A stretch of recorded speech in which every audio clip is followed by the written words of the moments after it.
भारत सरकार के कैबिनेट मंत्री नरेंद्र सिंह तोमर और मुरैना जिले के प्रभारी मंत्री भारत सिंह कुशवाहा का हेलीकॉप्टर शनिवार की सुबह 9 बजे 5वीं वाहिनी के हेलीपैड से उड़ान भरा। केंद्रीय मंत्री और प्रभारी मंत्री हेलीकॉप्टर से मुरैना और श्योपुर जिले के बाढ़ग्रस्त इलाकों का हवाई दौरा करेंगे तो मुरैना जिले की हालतों को देखते हुए श्योपुर पहुंचेंगे। हेलीपैड पर उड़ान भरने से पहले केंद्रीय मंत्री तोमर ने कहा कि ग्वालियर चंबल संभाग में आई बाढ़ का किसी को कोई अंदाजा नहीं था। यह प्राकृतिक आपदा है, इसे आपदा की तरह ही लेना चाहिए।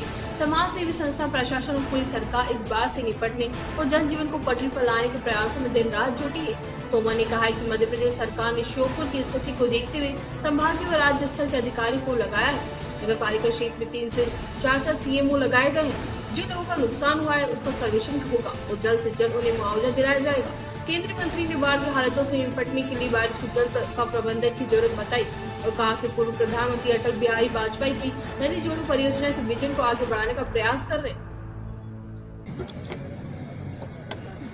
ग्वालियर चंबल संभाग में जो बाढ़ की स्थिति बनी है ये एक तौर से अस्वाभाविक है।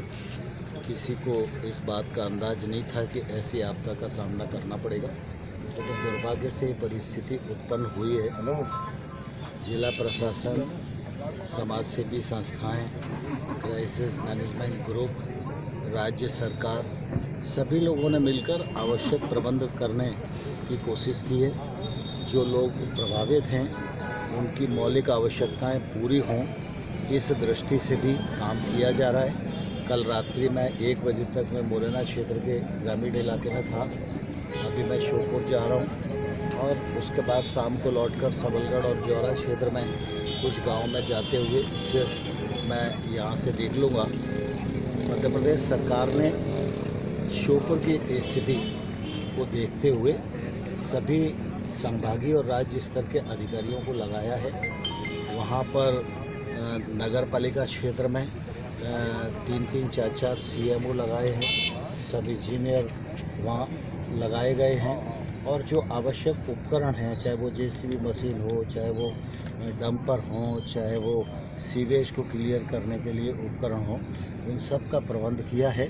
और मुझे लगता है कि सने सने स्थिति सामान्य हो जाएगी और जिन लोगों का नुकसान हुआ है परिस्थिति नियंत्रित आते ही उसका सर्वेक्षण होगा और सर्वेक्षण में जिन लोगों का नुकसान हुआ है उनको पात्रता अनुसार और नियमानुसार मुआवजा दिया है।